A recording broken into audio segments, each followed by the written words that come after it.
dulu ini apa? Kesel banget sama orang Islam. Iya, bahkan saya kalau misalnya main dengan teman-teman main ke rumah itu saya kasih daging babi. Masya Allah. Yuk makan bareng yuk. Pertama daging biasa dulu tuh. Lama-lama babi masak tauco. Ayo makan. Saya pilih itu dagingnya. Ini daging sapi. Iya, babi nggak ada lemaknya. Saya bilang, ayo makan gitu.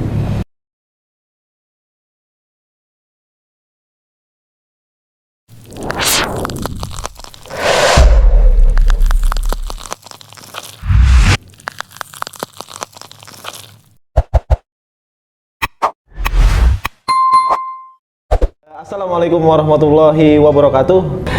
Kembali lagi bersama saya Adam Fatih 1453. Pada kesempatan hari ini kita akan berbincang-bincang kepada senior-senior saya, Masya Allah, mualaf-mualaf yang sangat luar biasa gitu kan ya. Dan ini memang pertemuan yang sangat kita tunggu-tunggu, Masya Allah. Alhamdulillah ketemu juga ya. Ketemu juga kita kan ya, Alhamdulillah ya. Dari berbagai penjuru. Nah, saya coba akan refresh kembali untuk mengetahui background masing-masing daripada kita semua. Pertama dari Ko Ajis, backgroundnya itu apa Pak Ko Ajis? Misalnya kayak ada Cina apa, kayaknya Cina ya kok ya? Kalau saya Cina asli ya. Cina asli ya? Juga Cina asli. Ada yang komen juga kok, katanya Ko Ajis mirip Jackie Chan kan? Rambutnya kali ya. Iya, Jackie Chan. Iya. Cuma iya, Jackie Chan senior itu. Saya memang mengambil sunnahnya itu rambut laki-laki sebundak ya. dan Rasulullah sebundak gitu. Masya Allah. Kenapa saya milih ini? Karena memang ini salah satu yang ditinggalkan laki-laki gitu. Alhamdulillah. Saya jadi harusnya sih wanita yang di bawah pundak ya, jangan wanita di pundak atau ke atas gitu. Oke. Jadi Cina asli. Cina asli. Jadi Ko Ajis ini by the way Cina asli. Jadi buat teman-teman semua, kalau ada yang mualaf juga Cina juga, nah ini bisa diskusi langsung sama Ko Ajis. Nah kemudian langsung yang kedua, Masya Allah, ini juga saudara saya, Masya Allah, saya baru ketemu sama beliau dan saya cuma ngeliat video-videonya doang dari dulu. Saya ngeliat komen-komenannya dibully gitu. Alhamdulillah. Oke, kita lihat. Namanya Ko Andre. Ko Andre ini latar belakangnya apa kok? Kalau Ko Ajis kan Cina nih. Kalau saya kan Batak gitu. Nah, kalau Ko Ajis apa nih? Kalau saya sih bisa dibilang gini ya.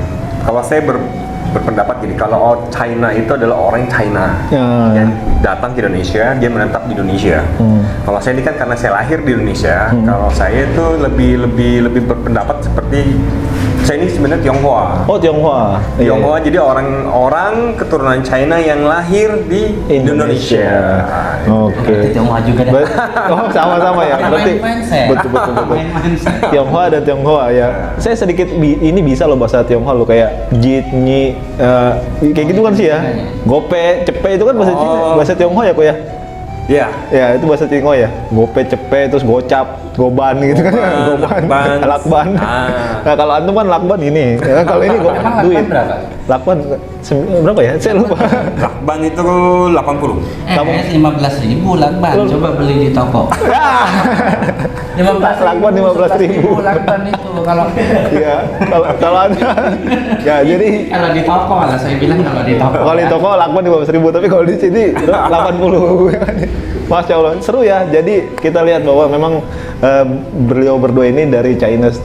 Akan tetapi bukan kemudian kita nggak bersaudara ya kok ya. Karena kan kita kan sekarang sudah Muslim. Apapun latar belakang kita semua, artinya kita sudah dipersatukan oleh agama, yaitu adalah Islam. Gitu kan ya kok ya. Nah, mantap banget nih. Nah, Islam kan memandang bahwa seluruh kan saudara ya kok ya. Kira-kira ketika dari Ko Andre dulu nih, dari keluarga Ko Andre itu kira-kira ada nggak sih yang berpendapat tuh negatif terhadap apa yang Ko Andre ini yakini sekarang gitu loh? Kalau misalnya dianggap negatif banyak ya, karena dulu saya pun pertama kali benci Islam. Kan? Saya benci Islam, yang berbau-bau Islam saya benci karena kejadian tahun 98 itu yang seperti yang sudah saya buat gitu kan. Karena emang pukulan buat saya itu kejadian tahun 98 itu adalah yang berbekas. Di mana orang Tionghoa itu yang dia dibunuh, diperkosa, bahkan dibakar, itulah. Itu yang membuat saya tuh benci sama Islam. Sampai orang tua saya juga benci. Iya, itu by the way mohon maaf kok. Itu Koko jadi korbannya atau enggak? Waktu itu saya masih kecil lah. Masih kecil, tapi Koko menyaksikan gitu ya? Iya, karena itulah tragedi tahun 98 itulah adalah tragedi berdarah. Pokoknya makasih bilang. Banyak orang Tionghoa itu benci dengan agama Islam tuh kalau menurut saya tuh dari kejadian tahun 98 itu. Gitu. Kayak dulu seperti kayak Madura dengan Sampit. Itulah ya titik awalnya saya itu benci dengan Islam tuh di situ, semua saudara-saudara saya. Karena pada saat kejadian 98 itu terjadi, kita ngumpul, ya kita yang kita bahas itu.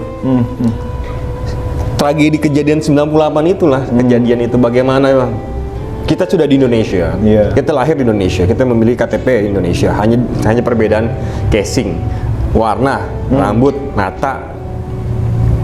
Ya itu perbedaan itu ternyata jaraknya jauh banget, gitu kan?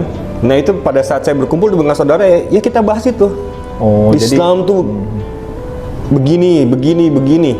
Ditambah lagi dengan doktrin yang ada dulu di agama saya, tambah lagi lebih marah lagi dengan Islam. Bahkan pernah nggak mikir kayak Islam tuh teroris gitu? Iya, pernah juga. Pernah lah, karena emang masalahnya gini. Kita bisa berpikir karena ada fakta. Bagaimana kita bisa bilang ini makanan kalau tidak ada makanan di depan mata kita kan? Betul. Sama, kita lihat tragedi 98. Karena dulu saya juga pengalaman masih kecil saya, itu paling sering itu saya disebut Cina. Oh, Cina. Iya, Cina. Itu saya berantemin tuh semua anak-anak itu. Gitu kan? Jadi pada saat saya Islam, yang mengajarkan saya Islam, inilah dia hikmahnya, inilah dia apa yang Allah Subhanahu wa Ta'ala buktikan.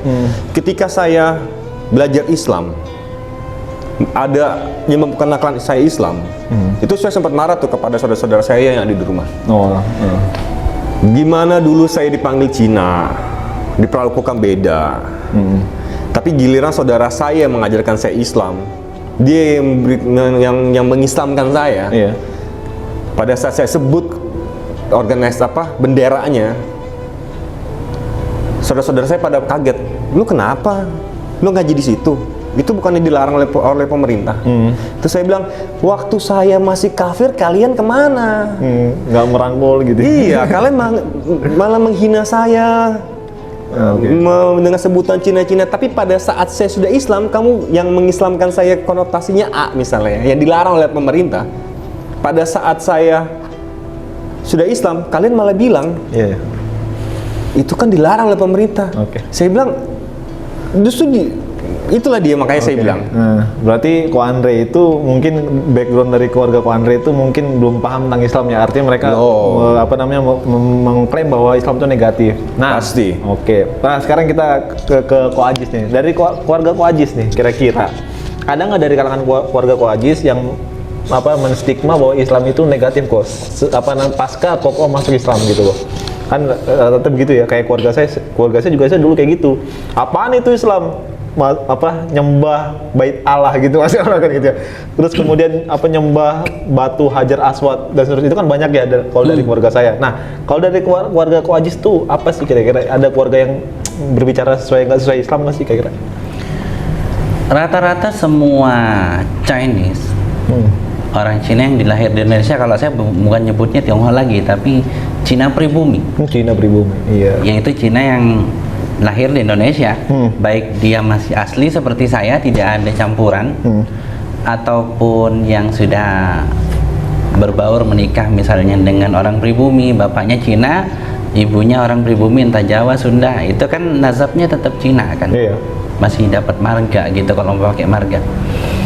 Nah, Cina pribumi ini baik yang Muslim, yang non Muslim ya, yang Muslim khusus yang non Muslim, Cina pribumi benci sama Islam. Iya, seperti yang saya tadi ceritakan, kita kan beda generasi. Berarti Ko Andre tahunya itu ketika sudah 98 itu puncak kok. Puncak dari kebencian.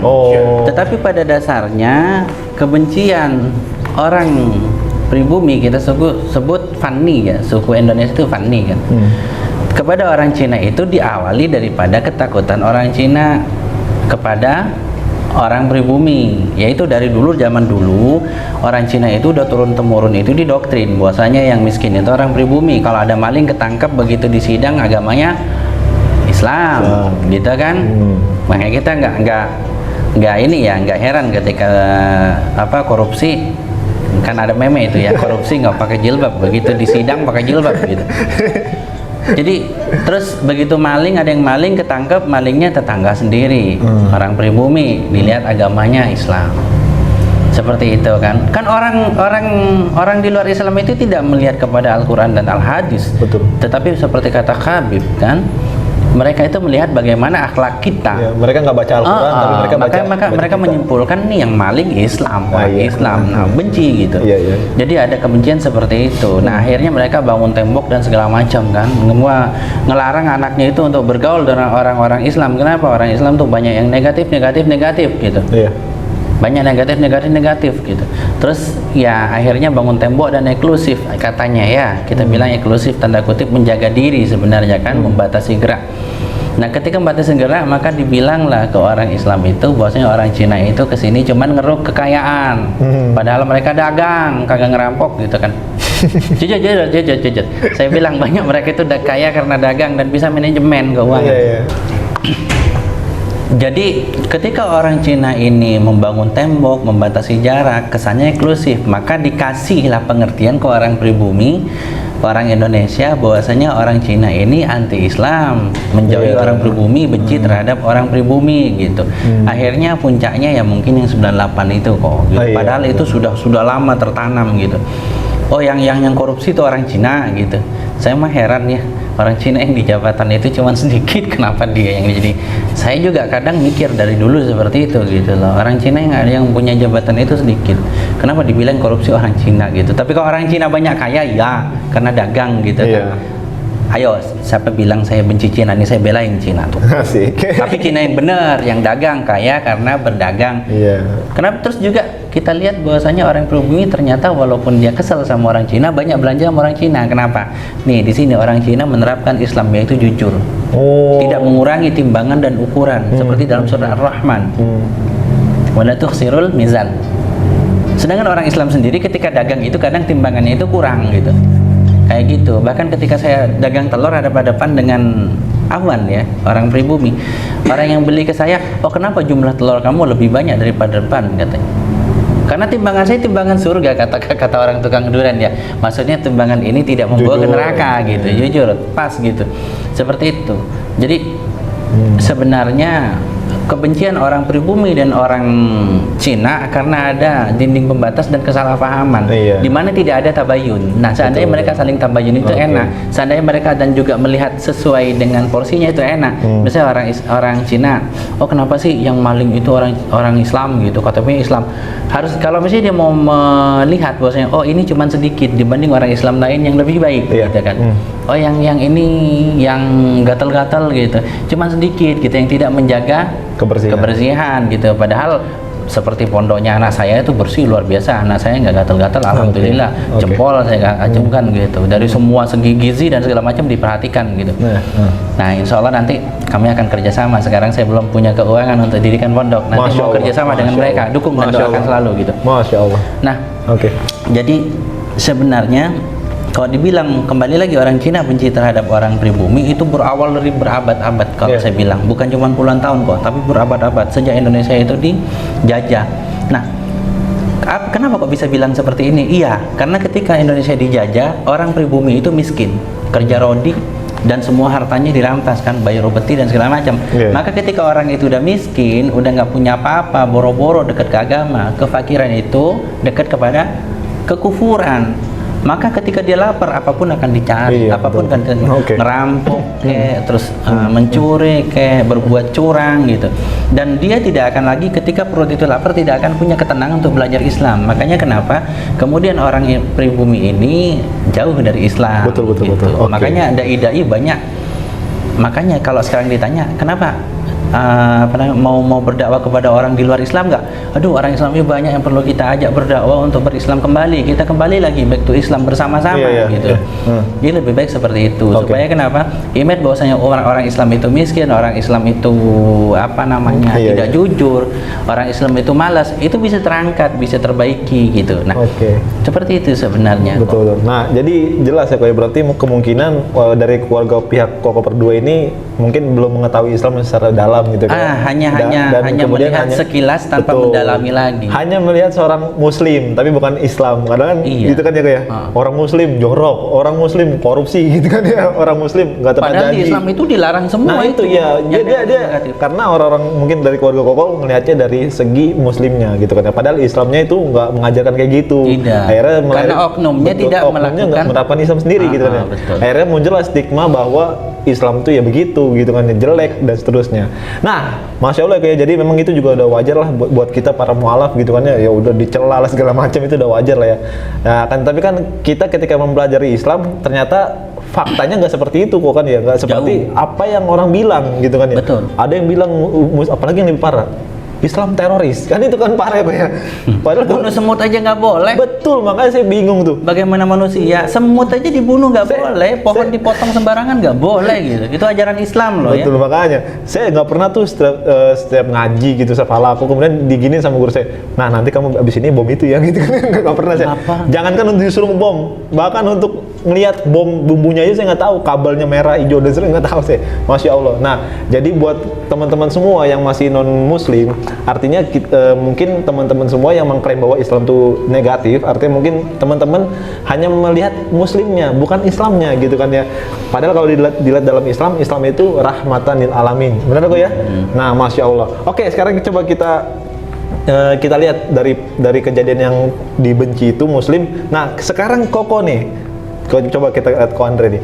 Ko Andre ketika sudah dapat Islam, ternyata faktanya apa yang Ko Andre rasakan gitu tentang terhadap persatuan gitu, terkait dengan suku-suku kemudian apapun gitu, sehingga melawan daripada narasi-narasi yang dibangun oleh orang yang nggak suka sama Islam kok. Nah kayak gitu kok. Coba kok jelasin kok. Penjelasan saya sih cuma simpel. Masya Allah. Satu, ya. Siapapun kamu yang masih mengimani dalam hati kamu la ilaha illallah Muhammadur Rasulullah, itulah saudaramu. Masya Allah. Itu dia. Entah dia mau seperti apa, nggak perlu iri, nggak perlu apa. Mau dia mualaf, mau dia apa, saya kasih tahu. Bilal bin Rabah, lihat dia hitam legam. Apa pernah dipanggil oleh para sahabat dia negro? Nggak pernah. Nggak pernah. Nggak pernah. Nggak pernah kan? Nggak pernah. Ada pernah kita dengar hadis. Kalau ada hadisnya dipanggil dia negro oleh para sahabat, saya pindah agama lagi. Masya Allah. Benar. Kita lihat contoh Bilal bin Rabah, Umar bin Khattab. Mereka semua adalah mu'alaf. Kalau kita baca dari Sirah Nabawiyah, jelas siapa mu'alaf. Siapa umat Islam pertama? Rasulullah. Yang kedua siapa? Siti Khadijah. Para sahabat semuanya itu adalah mu'alaf. Di zaman Rasulullah Sallallahu Alaihi Wasallam, umat Islam itu satu rasa, satu pemikiran, satu tujuan. Satu umat Islam yang dizolimin, semua umat Islam marah. Masya Allah. Satu umat Islam menzolimin, semua umat Islam marah. Makanya saya bilang, perbedaan semua itu hilang dengan saya mengucapkan dua kalimat syahadat, wa asyhadu an la ilaha illallah wa asyhadu anna muhammadar rasulullah. Semua itu hilang perbedaan, tidak ada lagi misalnya pribumi, kamu China, kamu Batak, kamu apa. Dua kalimat syahadat itulah yang membuat hilang semua perbedaan. Masya Allah. Makanya saya bilang di sini di video-video saya yang sebelumnya, saya bilang selama kamu masih mengimanin kata la ilaha illallah Muhammad dan Rasulullah, itulah saudara kamu. Masya Allah. Saya sih simpel. Nah, gini kok, satu lagi kok. Nah, dari pihak keluarga nih kok, ketika Koko udah belajar Islam secara dalam nih kan, artinya kan Islam nggak ada tuh apa yang negatif-negatif tuh. Ya. Nah, ketika berinteraksi sekarang dengan keluarga, respon keluarga tuh sekarang kayak gimana kok? Kalau respon keluarga saya masih agak ngarah ya, terutama mama saya ya. Terutama mama saya, kalau papa saya sih udah oke lah, karena mungkin dia melihat perubahan saya. Dulunya saya itu 100% ahli neraka dan nggak akan dihapus. Perkara semua dosa apa yang laki-laki lakukan, misalnya 100%, saya itu 120%. Serius. Saya tuh udah parah. Makanya saya pernah mengisi kajian apa bintang tamu di Katro lah, mungkin saya sebut di sini ya, untuk tahu gitu kan. Saya tuh udah ahlinya neraka. Udah nggak akan bisa masuk, tapi ayah saya pernah mengucap kepada saya, hanya Tuhanlah yang bisa merubah dia. Dan pertanyaannya itu Tuhannya itu siapa? Yang ternyata Allah Subhanahu wa taala gitu kan. Makanya saya minta kepada saudara-saudara sesama kaum muslimin, jangan cari perbedaan. Kalau kita mencari perbedaan banyak. Gitu ya. Islam terakhir runtuhnya di Turki Utsmani. Iya. Sudah berapa lama? Dari tahun 1924 kan. Sekarang udah 2021. Mau sampai kapan kita mencari perbedaan? Padahal kan persamaan banyak kok ya daripada perbedaan ya ya. Maksudnya kita sepakat itu banyak daripada hal-hal yang beda-beda. Iya. Gitu. Kita kan banyak hal-hal yang harus kita sepakati bareng-bareng. yang sepakati banyak. Tauhid gitu. Kita sama, akidah kita sama. Al-Quran gitu ya. Ya kan, kamu babi haram, saya haram. Kamu hamur haram, saya haram. Makanya saya bilang, untuk apa lagi cari perbedaan? Mau mata sipit, mau mata apa?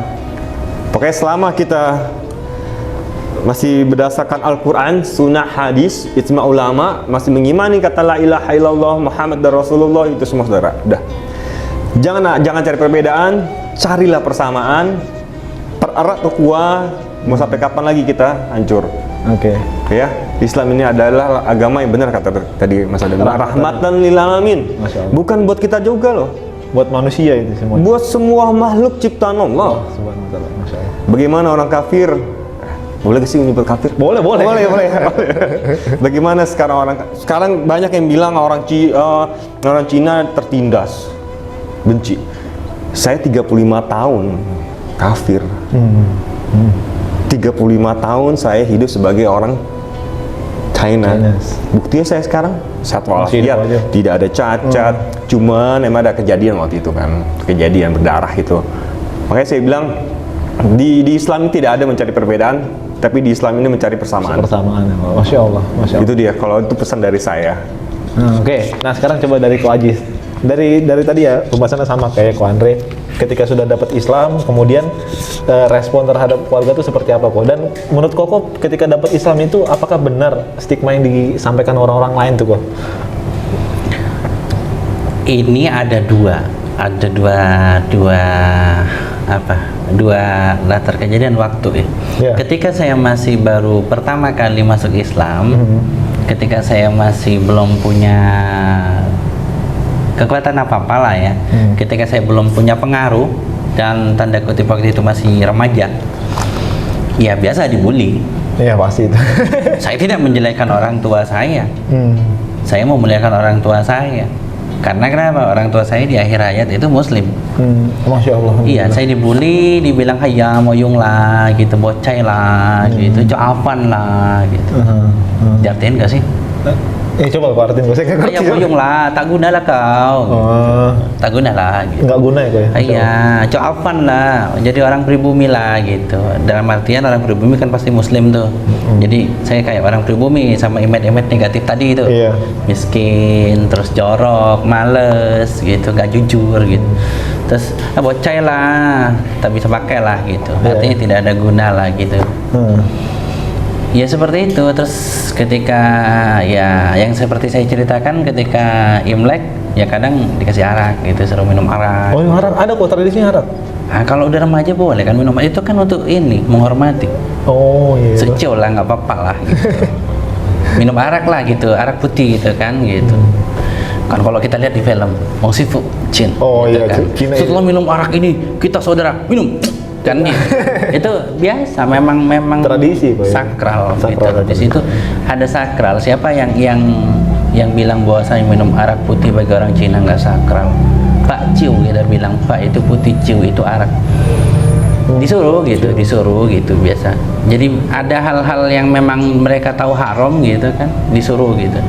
Udah minum nggak apa-apa katanya, dikit aja nggak mabok, nggak haram. Dalam hati saya, gue diajarin kafir tentang halal haram gitu. Ya udah saya bilang nggak gitu kok, sedikitnya haram, banyaknya haram, sedikit pun haram bagi saya. Dan bagi saya nggak bisa untuk melakukan itu gitu. Saya lebih baik minum yang lain gitu. Saya hadir di sini untuk menghormati kalian tuh. Ingat, menghormati mereka yang lebih tua dari kita. Kita tidak akan pernah dihormati orang sebelum kita bisa menghormati orang. Kita tidak akan bisa menjadi pemimpin kalau kita tidak bisa dipimpin oleh orang. Ingat itu. Masya Allah. Nah, setelah saya dewasa, sudah mulai usaha, mereka beranjak tua, mereka ngelihat gitu loh. Oh, ternyata anak ini saya anggap enteng ini istiqomah gitu.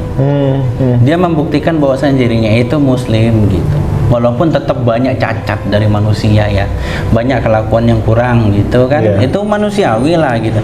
Anyway, by the way gitu kan, way yang lain, busway belum ada waktu itu. Jadi seiring jalan, mereka melihat bahwasanya berislamnya saya itu nggak mau main-main gitu. Kalau ditanya apakah mereka makin benci, ya makin sebel. Tapi tetap diterima, makin sebel. Bahkan dari saudara-saudara sendiri juga gitu. Dan kalau ditanya dari orang lain gimana, lebih sebel lagi nggak? Ya pasti.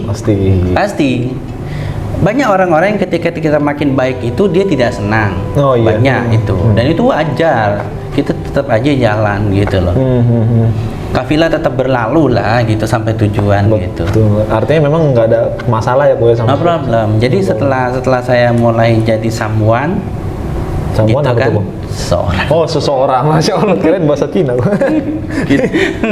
Setelah menjadi seseorang gitu, nggak mau bilang something lah, saya itu kan barang. Siap. Jadi setelah menjadi seseorang bisa membuktikan diri saya istiqomah. Bismillah saya jalan, terutama ketika ekonomi mulai nyaman ya kok, inget tuh kok. Makanya kita harus bisa mandiri. Ketika ekonomi mulai nyaman, tidak tergantung sama orang, itu mulai dilihat. Jadi mulai diperhitungkan. Jadi mulai di sana di orang Jawa bilang mulai diajeni ya, mulai di apa? Tidak diremehkan lagi lah gitu. Nah dari situ baru ada yang tertarik, mulai dari sepupu masuk Islam, minta bimbing sholat, minta bimbing belajar ngaji. Bahkan ketika sepupu meninggal, nggak ada yang berani nguburin tuh, ada kejadian. Kenapa? Karena saya nggak pernah ngeliat dia sholat, katanya di masjid. Ya udah Pak, saya tanggung jawab, saya ini muslim gitu, dia muslim, ayo kita sholatin. Saya tahu dia sholat, saya melihat dia sholat.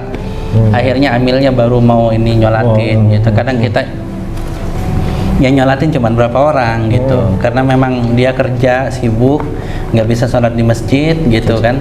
Sholatnya ya di tempat-tempat di kamarnya gitu, jarang sekali lah. Akhirnya begitu meninggal takut mau nguburin, katanya kenapa? Takut begitu dikuburin keluarganya nuntut, katanya. Sudah saya ngadepin, saya keluarganya. Masya Allah. Akhirnya kita kuburin, saya yang nurunin sendiri, yang buka pocongnya itu saya gitu. Ketika buka pocongnya lagi nurunin ke bawah, orang heran, kok orang Cina berani sama mayat?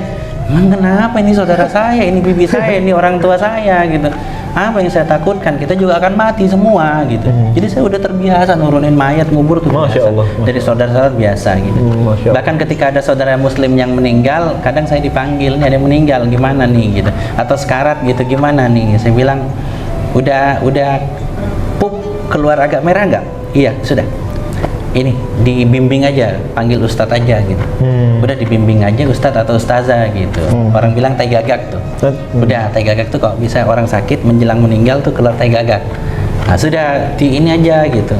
Namun sudah ketika sudah waktu berlalu, kita istiqomah, orang seperti kata Habib, orang tidak melihat Al-Quran dan hadis kita, tetapi bagaimana kita berjalan, bagaimana kita lebih baik. Betul, gitu kan. Betul, Masya Allah. Kayak gitu, seperti itu. Bagaimana kita yang dulunya mungkin durhaka gitu ya, kemudian ya walaupun sekarang masih durhaka tapi berkurang jauh lah gitu. Yang dulunya mah cerewet, ngomongnya kasar, jadi nyaman gitu. Minimal ya ngomong kasarnya kalau terpaksa lah. Kayak gitu. Kalau lagi panas doang gitu. Ya bagi yang seperti itu ya sudahlah, istiqomah kita kurangin. Tidak mungkin ketika kita begitu masuk Islam langsung baik semua. Nggak mungkin. Susah. Step by step. Step by step itu lebih menjamin kita untuk menjadi tenang. Nah, tadi pertanyaan kedua. Dulu benci sama Islam. Oh iya. Dulu ini apa?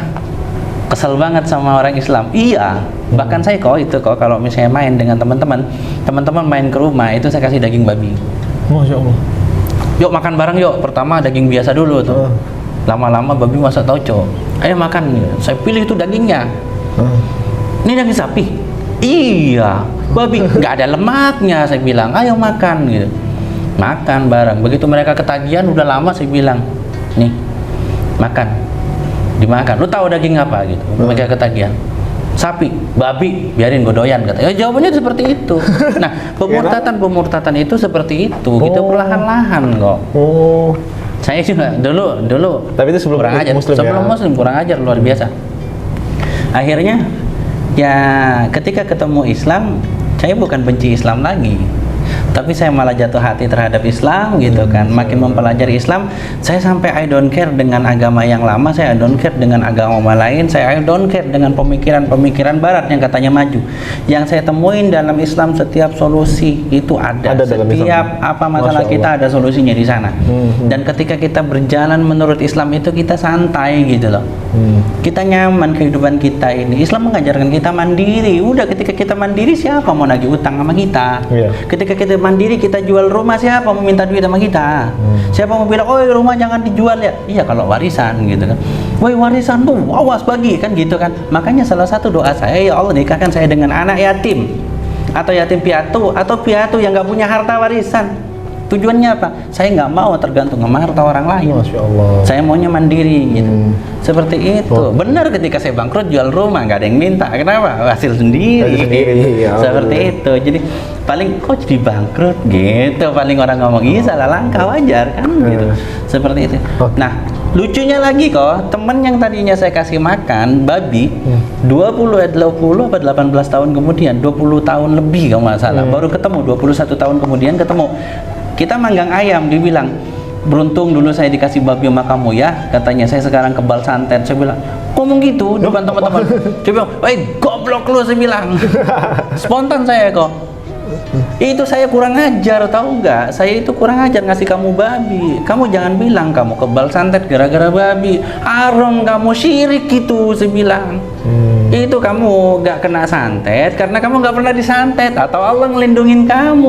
Kamu mindsetnya dirubah. Saya aja nggak makan babi, kamu bilang katanya sekarang saya udah nggak makan babi. Kamu bilang untung dikasih babi sama saya. Jangan rubah itu. Semua kita bergantung sama Allah. Betul. Habis makan pulang deh kok. Nggak mau nemuin saya lagi kok. Itu teman kok, teman kecil yang saya kasih makan babi itu waktu itu. Oke. Nah, jadi jelas ya kok ya, berarti kemudian ketika sudah paham Islam, udah nggak ada lagi tuh frame-frame yang dimana orang-orang stigma kepada kita gitu kan, karena kita melihat bahwa Islam itu indah gitu kan ya. Indah, enak, dan nyaman. Bahkan terhadap keluarga kita juga jadi enak untuk berinteraksi kalau sudah paham Islam ya kok ya. Bahkan kan di dalam Islam sangat keren banget loh kok, ketika kita dapat Islam, kemudian bagaimana caranya berinteraksi kepada orang tua yang beda agama, maka Al-Quran mengajarkan situ kan kok ya. Tetap birrul walidain. Birrul walidain. Kemudian kan dalam Al-Isra tuh, kalau saya nggak keliru tuh, wa qadara rabbuka alla ta'budu illa iyyahu wa bil walidaini ihsana gitu kan ya. Allah mengajarkan bahwa berbakti sama orang tua sekalipun mereka beda keyakinan dengan kita gitu. Ya, wala taqul lahum uffin. Emang dibilang wala taqul lahum uffin sama yang muslim saja? Tidak, tetapi semua orang tua mau gitu muslim enggak muslim enggak.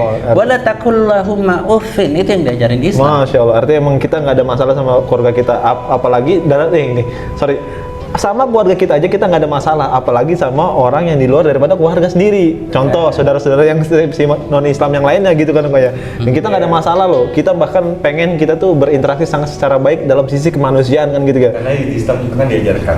Rasulullah mengajarkan apa? Pertama, ibumu. Iya. Ibumu dan ayahmu. Masya Allah. Ya kan? Di Islam diajarkan seperti itu kan. Makanya dulu saya waktu bagaimana saya dibilang anak anjing, saya balas, oh lu orang tuanya anjing dong, saya bilang. Tapi sekarang pada saat saya dibalas sampai mau kayak gimana, tetap saya bersabar. Karena apa? Saya masih ingat dengan satu kisah itu, Ustaz saya selalu mengajarkan saya, jika ada orang ngatain kamu anjing, kenapa kamu harus marah? Ketika manusia yang paling sempurna adalah Rasulullah SAW menyuapi orang yang gila, yang nggak bisa ngeliat ya itu. Ya, orang tua yang buta. Bagaimana dia dihujat, bagaimana dia dihina. Waktu itu saya sempat, saudara saya bertanya sama, lu dikatain sama orang tua lu, apakah lu mati? Enggak. Nah itulah dia tamparan bahwa saya, bahwa nabi digituin. apalagi kita. Oh iya, itu siapa wajar. kita sih? Makanya Kita siapa? Kita ini rongsokan. orang biasa loh, iya. Kita ini rongsokan, serius. Kita ini dijamin surga juga belum jamin ya. Ya, kita dijamin surga. Betul. Aduh, Ya Allah gitu. makanya saya bilang Ustaz saya Dijamin masuk surga tanpa hisab belum kok? Belum. Tapi kok dijamin surga ya? Insya Allah. Iya, tapi nanti kan Tapi nggak mesti tahu mampir. Nggak tahu. Nah, kita jangan mampir. Jangan sampai. mesti ngerasain dulu panasnya lah, itu pasti. Karena Alhamdulillah kalau bisa jangan. soalnya kan Ya, mudah-mudahan setiap jangan. apa perbuatan kita itu kan pasti harus dipertanggungjawabkan. Oke, Masya Allah. Iya. Setiap perbuatan kita baik kecil, makanya dibilang kalau katanya ini membicarakan saudara itu seperti kayak memakan bangkai saudaranya sendiri. Makanya saya bilang apa? Nggak usah cari perbedaan. Ya, selama dia masih mengimani di dalam hatinya la ilaha illallah Muhammadur Rasulullah. Itu saya paling demen tuh waktu saya kutip itu dari kata-kata Ustaz Felix Yoto. Waktu dia saya dong. waktu dia sedang berdebat di LC dengan keluarga Abu gitu kan. Abu Duda. Ya, di mana antum-antum kalian ingin hidup dari kalimat itu, dan di mana-mana kalimat itu yang antum ingin mati dengan kalimat itu.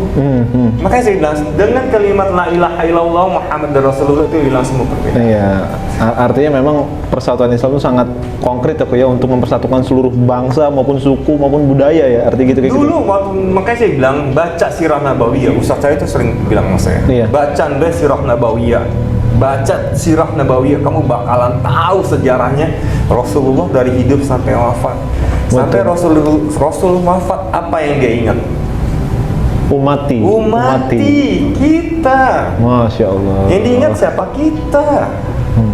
Itulah makanya saya bilang saya merinding. Aduh, pada saat saya membaca sirah nabawiyah, saya baru tahu ternyata sejarah Islam itu benar-benar rahmatan lil alamin. Di mana Rasulullah sangat sempurna ajarannya. Kalau saya bilang lah, udahlah, tidak ada yang seperti Rasul. Itu kan Rasul berkeluarga, Iya. berdagang, Iya. ya kan, terus berperang juga bukan berarti main penggal aja, tapi ada aturan ya, ada aturannya. ada aturannya, ada syariatnya. Makanya kalau misionaris bertemu dengan saya, agama berperang, saya bilang tunggu dulu, ada perang dunia 1, perang dunia kedua, Perang salib itu perang salib Masya Allah. itu kan parah. Makanya saya bilang tidak, saya bilang, makanya saya bilang jangan lupakan sejarah. Ya, jangan kita nih seperti kayak memakan bangkai saudara kita sendiri deh. Ya, iya betul. Bukan saya ngomong, tapi adalah ini Rasulullah yang ngomong. Oke, nah mantap, Masya Allah ya kok ya. Berarti kemudian dan juga gini, tadi kan saya sempat terpotong.